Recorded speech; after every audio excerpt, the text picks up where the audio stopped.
2, 10, 11 அவர் பிதாவினுடைய ஆழங்கள் என்று சொல்லப்பட்ட எல்லாத்தையும் அவர் ஆராய்ஞ்சு அறிஞ்சு வச்சிருக்கிறார். அதனால பிதாவுக்கு கொஞ்சம் தெரியும், பிதாவுக்கு கணக்கு தெரியும், பரிசுத்த ஆவியானவர் அதுல கொஞ்சம் அறிஞ்ச இல்ல, அவர் பிதாவினுடைய சகலத்தையும் ஆராய்ஞ்சது. அதனால அவர் பிதாவினுடைய போலவே மகா அறிவுள்ள கடவுள் பரிசுத்த ஆவியானவர். அவர் சர்வ வல்லமை உள்ள கடவுள். 1 கொரிந்தியர் 12:11 சர்வ வல்லமை உள்ள கடவுள் பரிசுத்த ஆவியானவர். 1 கொரிந்தியர் 12:11. மூன்றாவது தெய்வீக செயல்கள் பரிசுத்த ஆவியானவருக்கு சொல்லப்படும். தெய்வீக செயல்கள் அல்ல, படைப்பின் வேலையும் பரிசுத்தத்துக்கு சொல்லப்படுகிறது. ஆதியாகமம் 1:2, ஜோபு 33:2, 33:4, ஜோபு 33:4 அல்ல.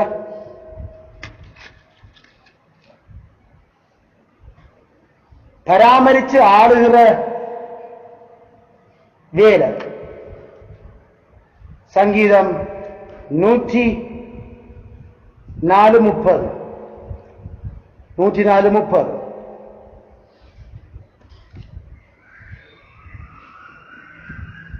ரட்சிப்ப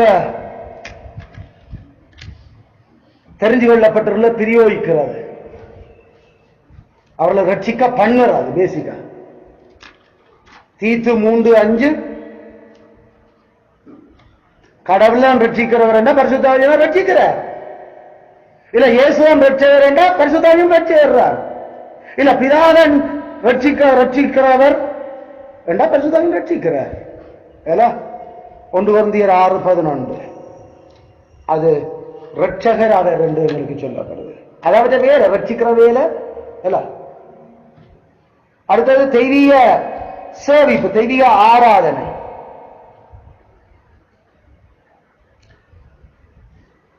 வெளிப்படுத்தல் 1:4-5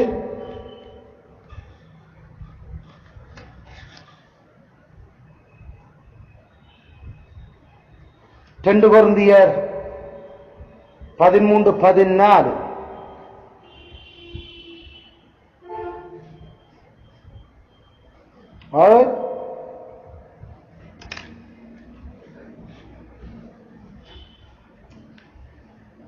இந்த பகுதிகளாக தெய்வீக அந்த தொழுகையும் பரிசுத்த ஆவியானவருக்கு கொடுக்கப்படுகிறத வேதம் எங்களுக்கு காட்டு. இந்த நாம வேதத்துல எங்களுக்கு அவர் வெளிப்படுத்தி இருக்கிறோம், அப்படியே நாம எடுத்து நாம அவுட்லைன் பண்ணி நாம டெக்ஸ்ட போட்டுட்டு கான்டெக்ஸ்ட கவனிக்கிறோம். என்ன கான்டெக்ஸ்ட்ல அது சொல்லப்படுகிறது. நாம கான்டெக்ஸ்ட் எல்லாம் விட்டு போட்டு கண்ணாவினா நீங்க எடுக்க இல்லை, சரியாக சாலிடான விஷயங்களை நாங்கள் இங்க எடுத்து அதை கதைக்கிறோம். அதுல 4 விஷயங்கள் பிதாக்கும் குமாரனுக்கும் பரிசுத்தாவிக்கும் ஒன்று பிதான்றவருக்கு பயன்படுத்தப்பட்டிருக்க பேர் தான் குமாரன்றவருக்கு பயன்படுத்தப்பட்டிருக்கு, பரிசுத்தாவி என்றவருக்கும் பயன்படுத்தப்பட்டிருக்கு. பிதாண்டவருக்கு பயன்படுத்தப்பட்டிருக்கிற பண்பு தான் குமாரன்றவருக்கும் பயன்படுத்தப்பட்டிருக்கு, பரிசுத்தாவி என்றவருக்கும் பயன்படுத்தப்பட்டிருக்கு. பரிசுத்தாவியானவருக்கு பயன்படுத்தப்பட்டிருக்கிற அந்த வேலைகள் தான் குமாரனுக்கும் பயன்படுத்தப்பட்டிருக்குது, பிதாக்கும் பயன்படுத்தப்பட்டிருக்குது. குமாரனுக்கு பயன்படுத்தப்பட்டிருக்கிற ஆராதனை தான் பரிசுத்தாவிக்கும் பயன்படுத்தப்பட்டிருக்குது, பிதாக்கும் பயன்படுத்தப்பட்டிருக்குது. அதனால உன் தேவனாகிய கர்த்தர் ஒருவரே கர்த்தர், அவருக்கே ஆராதனை செய்வாயாக என்றா பிதாக்கு மட்டுமில்ல குமாரனுக்கும் அதே வசனம் அதே பகுதியில் பயன்படுத்தப்பட்டது. பரிசுத்த ஆவியானவருக்கும் ஆராதனை நாம சொல்றோம் இல்ல, அவருடைய அதிகாரத்துக்கு அவருக்கு எல்லா புகழ்ச்சியும் உண்டாகட்டும் என்று நாம சொல்றோம். அந்த புகழ்ச்சியை கொடுக்கிறார். அதனால அந்த உயிர்ப்பிக்கிற ஆவியானவர் அவரன் அந்த கடைசி அவர் உயிர்ப்பிக்கிற ஆவியானவர், அந்த ஆவியானவருக்கு பிதாகுமாரன் பரிசுத்த ஆவி நாமத்தினால உங்களுக்கு ஆசீர்வாதம் உண்டாயிருப்பதாக என்று வாழ்த்துக்களை நாமல் யாருக்கு அந்த கனத்த மகிமையை கொடுக்கிறோம்?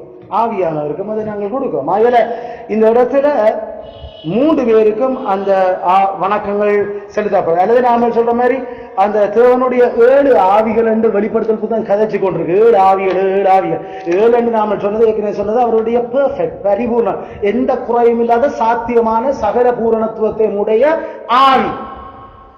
அது பரிசுத்தாவி இல்லாம வேறொரு ஆவியும் இல்லை.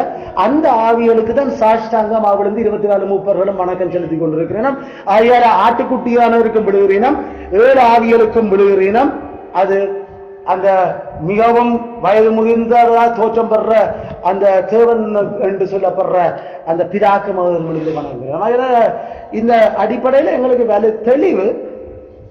இந்த காரியங்கள் பிதா குமாரன் பரிசுத்தாவி என்ற அந்த உறவு நிலை அவர்கள் எங்களுடைய படைப்பு மீட்புக்காக அந்த அந்தஸ்தாக்கி கொண்டிருக்கிற நிலைமை. ஆனா அவர்கள் தனித்தனியாக நாம வித்தியாசப்படுத்துறோம். எப்படி தனித்தனியாக வித்தியாசப்படுத்துறோம்?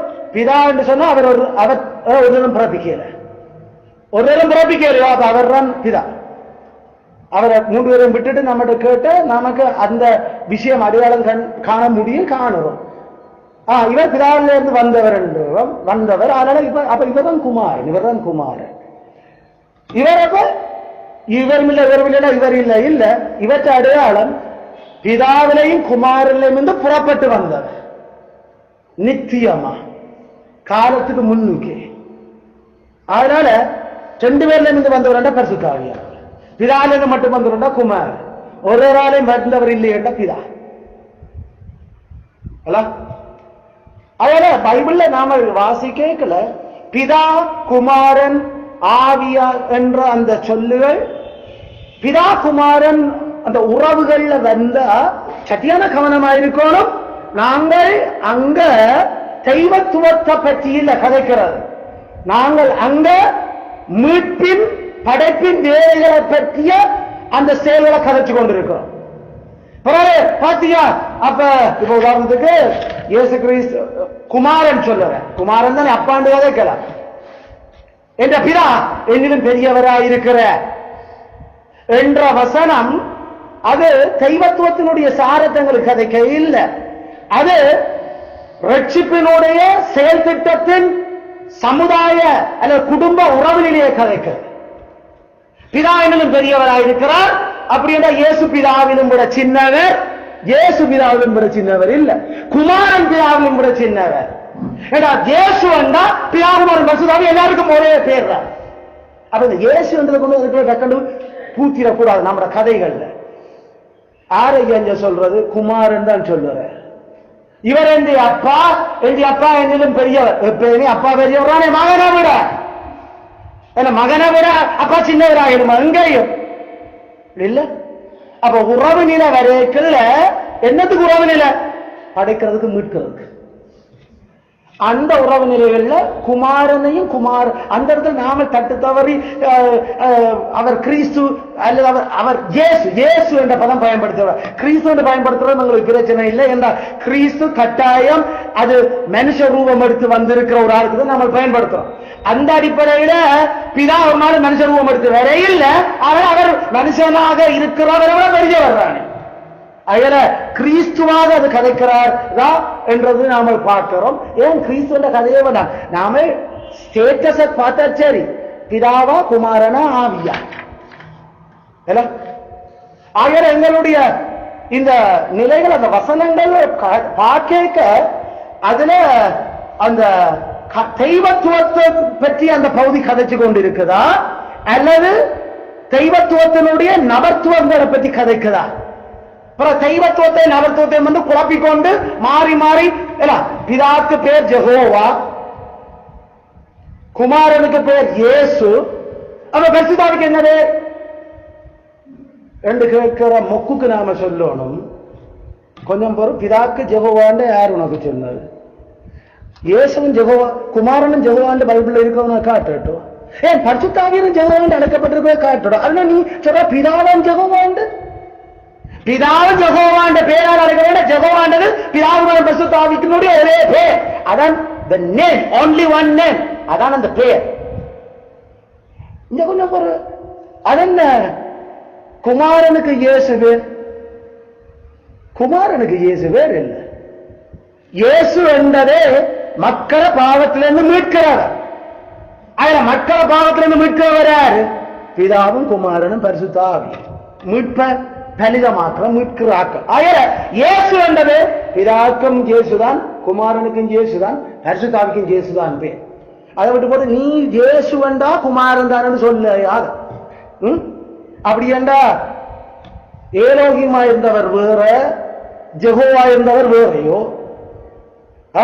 மோசைக்கு தான் ஜெகோவாண்டு தொடங்கினார் அந்த காலம் அப்ப ஏலோகிம் வேறையாளோ பேர் ஒன்றுதான் அதே பேர் தான் இப்ப இயேசுவா உங்களுக்கு வெளிப்பட்டு இருக்கிறார் அவரே நான் என்று நீங்கள் விசுவாசியாவிட்டார் யாரு சொல்றது இருக்கிறவரா இருக்கிறேன் எய்மி எய் கோமி இதான் அந்த சொல் எய்மி எய் கோமி I am that I am யாரை தேடுகிறீர்கள் நசரேயனாகிய இயேசுவை தேடுகிறோம் எய்மி எய் கோமி என்ற I am இருக்கிறவரா இருக்கிறேன் என்றா அப்படியே தூக்கி பொத்தண்டு பின்னுக்கு போனாங்க என்ன அங்க நடந்தது அந்த மனுஷ உருவம் என்று அவங்க கைது செய்ய வந்த அந்த நபர் அவர் சொன்னார் நான் தான் அந்த ஜெகோவா அந்த நாமம் ஆக்களை தூக்கி பின்னுக்கு போட்டுச்சு குப்பரவளா வச்சுச்சு என்ற அவர் சொன்னார் நான் தான் அவர் என்றார் இந்த வசனம் வேறு யார் கதைச்சது மோசையோட நான் தான் அவர் என்று கதைச்சவர் கதைச்சது அப்ப அவர் தன்னை காண தன் ஐடென்டிட்டி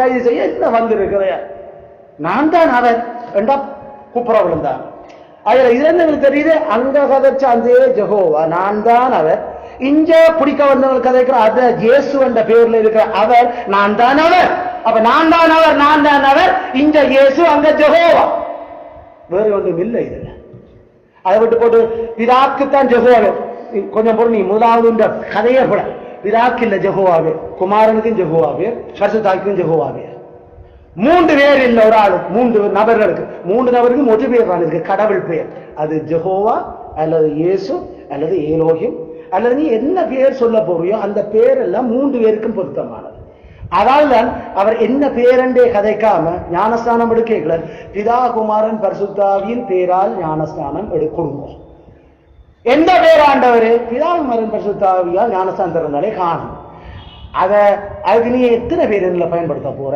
அதனால நான் சொல்ற மாதிரி பிதா குமாரன் பரிசுத்தாவிற்கும் பேர்களால் ஞானஸ்தானம் only one name அந்த பேர் அது பிதாகுமாரன் பரிசுத்தாவி என்ற உறவுநிலையை காண ஏன் உறவுநிலை காட்டுறோம் ஞானஸ்தானம் ரட்சிக்கப்படுறதுக்கு மூன்று அந்த நபர்களும் வேலை செய்தவர்களை காட்டுறதுக்கு அதனால அதெல்லாம் அப்போஸ்தலர் நடவடிக்கையில அந்த கடவுளை தெளிவா அந்த ஜெகோவா ஜெகோவா ஜெகோவாண்டு மண்டைக்குள்ள பதிஞ்சிருந்த ஜூதர்களுக்கு அந்த ஜெகோவா இயேசு என்று காட்டுறதுக்காக அப்போஸ்தலர்கள் இயேசுவின் நாமத்தால் ஞானஸ்தானம் கொடுத்தார்கள் அப்ப இயேசுவின் நாமத்தால் ஞானஸ்தானம் பெறுவாயாக அங்க பெரும் புரட்சி என்னடா ஜெகோவா விட்டு போட்டு இயேசு சொல்றாங்க அப்போ சொன்ன இந்த இயேசு அந்த ஜெகோவா அதுல நீங்க ஜெகோவாவின் நாமத்தால் என்று சொன்னா நான் இயேசுவின் நாமத்தால் சொன்ன அதுல பல இடங்கள்ல இயேசுவின் நாமத்தால் ஞானஸ்நானம் பெற்றார்கள் என்று கதைக்கப்பட்டுச்சு அதனுடைய அர்த்தம் இயேசு என்ற பேரால மட்டும்தான் கொடுக்கணும் என்னடா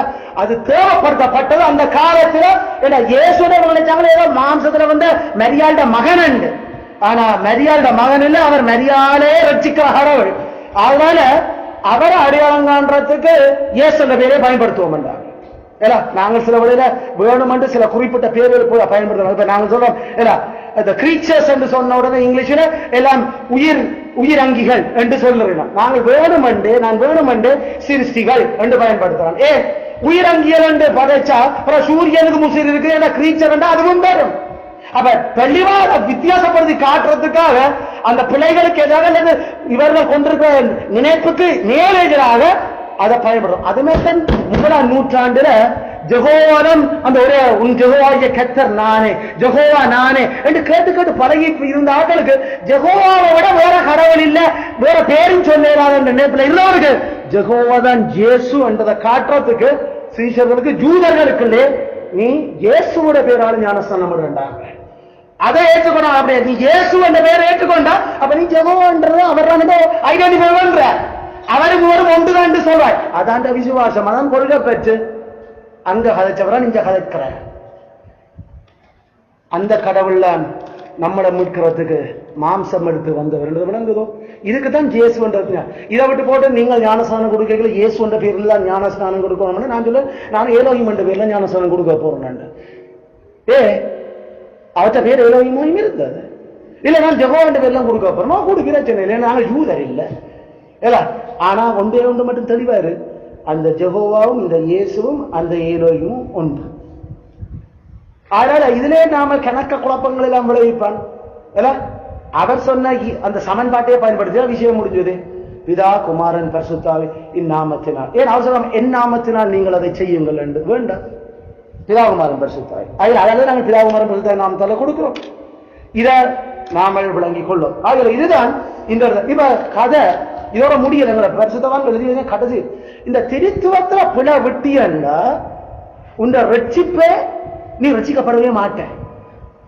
நீ ஜபிக்கவே ஏறாது. நீ கடவுளை எந்த ஆறுதலுக்கும் சாரைய திருத்துவத்துல புறவட்டியும் பிதாகுமாரன் பரிசுத்தாவி 3 நபர்களும் ஒரு கடவுளா இருக்கிறீர்கள். அந்த 3 நபர்களும் வேற வேற ஆக்கள். அவர்கள் இவர் இல்லை, இவர் இல்லை, அவரவர் வேற வேற யார் என்றது உனக்கு தெளிவில்லாட்டி நீ ரட்சிக்கப்பட இயலாது. கடவுளோடு நமக்குள்ள எல்லா ஐக்கியத்துக்கும் எந்த ஐக்கியமா இருக்கலாம், கடவுளோடு இருக்கிற எந்த ஐக்கியத்துக்கும் அவருடைய இருக்கிற எந்த ஆறுதலான தங்கியிருத்தலுக்கும் திருத்துவ உபதேசமே அஸ்திவார. இயேசு கடவுள் இல்லை என்று சொல்றவர்கள் ரட்சிக்கப்பட இயலாது. பரிசுத்தாவி கடவுள் இல்லை என்று சொல்றவர்கள் கடைசி வரைக்கும் பரலோகம் பெற இயலாது. ஏனென்றால் ரட்சிக்கப்படுறதுக்கு பிதாகுமாரன் பரிசுத்தாவி வேலை செய்யவர். பிதாகுமாரன் பரிசுத்தாவி 3 ஆக்களும் ஒரு கடவுள் என்று நம்பாதவன் இல்ல. அவர் கடவுள், இவர் 2 பேரும் சிருஷ்டிகள் என்றா இவர் நானும் ஒரு சிருஷ்டி தானே. என்ன ரட்சிக்கிறதுக்கு அந்த சிருஷ்டிக்கு என்ன கூட இருந்தது? அவரும் சிருஷ்டிக்கப்பட்ட ஆக்கள் தான் என்றால் நானும் சிருஷ்டிக்கப்பட்ட ஆட்கள். அதனால அவர் என்ன மீட்க அதுல ஆகியமன் எப்படி போகுது? என்ன மீட்கணும் என்று சொன்னா என்ன படைச்சவரால தான் மீட்க. என்ன மீட்கிறவர் கட்டாயம் என்ன படைச்சவராயிருக்கும். அவர் என்ன படைச்சவர் என்றதுல எங்களுக்கு தெளிவா தெரியுது பிதாகுமாரன் பரிசுத்தாவியுடைய செயல்பாடு. அதனால இந்த செயல்பாடுகளை விளங்கினால்தான் நாம அவரோட ஐக்கியமாயிருக்கலாம். கிறிஸ்துவோட ஒன்றிணைக்கப்பட்டா பிதாவை கண்டாச்சு. பரிசுத்தாவில அவருக்கு வாசம் பண்ணுற நீங்கள் தேவனுடைய ஆலயமா இருக்கிறீர்கள். உங்களிலே கடவுளுடைய ஆவி வாசம் பண்ணுகிறார் என்றது உங்களுக்கு விளங்கலையோ? அப்ப தேவனுடைய ஆலயம் சமன் பரிசுத்தாவி வாசம் பண்ற உடம்பு. அப்ப பரிசுத்தாவி யாரு? அப்ப பரிசுத்தாவி இருக்கிற ஒரு கடவுள். அவர் வெறும் ஒரு காற்று இல்ல. அந்த கடவுள் எங்களுடைய சரீரத்தில் இருந்தா சரீரத்தை கெடுத்தா கடவுள் கெடுப்பார், பரிசுத்தாவியாளர் கெடுப்பார். உண்மை. அதனால இது வழங்காம இல்ல அவர் வரும் மூச்சு, அவர் வரும் காத்து, அவர் வரும் புகை என்று அவரை வரும் ஒரு மெட்டீரியல் ஆக்கிட்டியேண்டா நீ என்ன ரட்சிக்கப்படலாம். அவர் ஒரு ஆள் இல்லை என்றே நீ சொல்லிட்டியேண்டா அப்புறம் என்ன ரட்சிக்கப்படலாம். உனக்கு என்ன என்ன என்ன வழி வச்சுக்க கடவுள் நீ ரட்சிக்கப்படுறதுக்கு? பரிசுத்த ஆவியினால்தான் பரிசுத்தமாக்கப்படுறோம். பரிசுத்த ஆவியால் தான் இந்த இயேசுதான் கடவுள் என்று நாம் அறிக்கை பண்ணுறோம். பரிசுத்த ஆவியால் தான் நாங்கள் மறுஜென்ம முழுக்குள்ளாகிறோம். இந்த பரிசுத்த ஆவியானவர் தான் தன் காத்தாக கிறிஸ்துவனுடைய வார்த்தையை கொண்டு எங்களுக்குள்ள அழைப்பு விடுறார். அவர் ஒரு ஆள் இல்லை என்றா நீ என்ன ரட்சிக்கப்படுறது? அப்ப பரிசுத்த ஆவியானவர் கடவுள் இல்லை என்று சொல்ற எவனும் ரட்சிக்கப்பட்டவன் இல்லை, ரட்சிக்கப்பட நரகம் போவினான். கிறிஸ்து கடவுள் இல்லை என்று சொல்ற, அதாவது குமாரன் கடவுள் இல்லை என்று சொல்ற எவரும் பரலோகம் பெறமான கட்டாய நரகம் போகிறான். ஏண்டா இந்த திருத்தேக உபதேசம் தான் கடவுளோட ஐக்கியத்துக்கும் ஆறுதலுக்கும் அடிப்படை. இது விளங்க இதான் நம்ம பிதாவிட்ட பரிசுத்தாவியினுடைய உதவியோட குமாரனுடைய பேரால நாமல் மண்டாடும் ஜபமே இந்த திரியேக கடவுளுடைய செயலாதான் போகும். திரியேக அந்த நபர்களுடைய செயல்களால் நபர்களுடைய சேவைகள் இல்லாம என்னட்டு கடவுள்கிட்ட எக்ஸஸ் பண்றது. அப்ப என்னட்டு சபிக்கிற நீ? யார்கிட்ட சபிக்கிற? யார் மூலமா சபிச்ச நீ? யாருடைய உதவியை கொண்டு சபிக்கிற? அது ஒரு பரிசுத்தாவி அது அது அது அதெண்டா பார்த்த ஆள் இல்லையண்டா அப்ப அது என்னட்டு விளங்குது? பரிசுத்தாவியானவர் நோக்குற, பரிசுத்தாவியானவருக்கு அவருக்கு கவலைப்படுற, பரிசுத்தாவியானவர் அவர் எரிச்சல் அடைகிறார், பரிசுத்தாவியானவருக்கு விசனம் உண்டாக்குற. ஒரு ஆள் இல்லாத மெரக்கட்டைக்கு என்னட்டு விசனம் பெறும்? ஒரு மெச்சருக்கு என்னென்ன அப்படி ஆகும்? அவர் உணர்வோடு இருக்கிற உண்மையான கடவுள். அதனால அவருக்கும் விசனம் பெறும், அவருக்கும் எரிச்சல் வரும், அவரும் கவலைப்படுவ, அவரும் துக்கப்படுவ. நீ ரட்சிக்கப்படுறதுக்கு அவர்தான் எங்களுக்கு கொடுக்கப்பட்டிருக்கிற அந்த அச்சார முத்திர. அவர் இல்லாட்டி நீ ரட்சிக்கவே படையல. அவர் அவர் அது உயர், அது உயர் துணை அகிரணை இல்லை, அது அவர் கடவுள். அதில் இதே நாம விளங்க வேண்டும். இதுதான் நமக்கு இந்த பேராகிராஃபோட சொல்லப்பட்டிருக்குது. அதில் திரிய கடவுளை முதல்ல என்னுடைய முற்பிதாக்கள் திரியேகம் என்ற என்னன்றதை வரையறுத்துக்கணும். பிறகு திரியேக இந்த உபதேசம் இல்லாம ஒரு நாளும் கடவுளோட எவனும் ஐக்கியப்பும் ஆறுதலும் அடையலான்னு முடிச்சுக்கிறாங்க. கத்தராமே நாங்களும் எங்கள் பிள்ளைகளும் இன்னும் வேதத்தில் இதை குறித்து நன்றாக பரிச்சயப்பட்டு இந்த கொள்கை பெற்றோட தேவனுக்கு மகிமையா வாழ கத்தர் கிருபையா இருப்பாராக. ஆமென் ஆமென். 2:10-11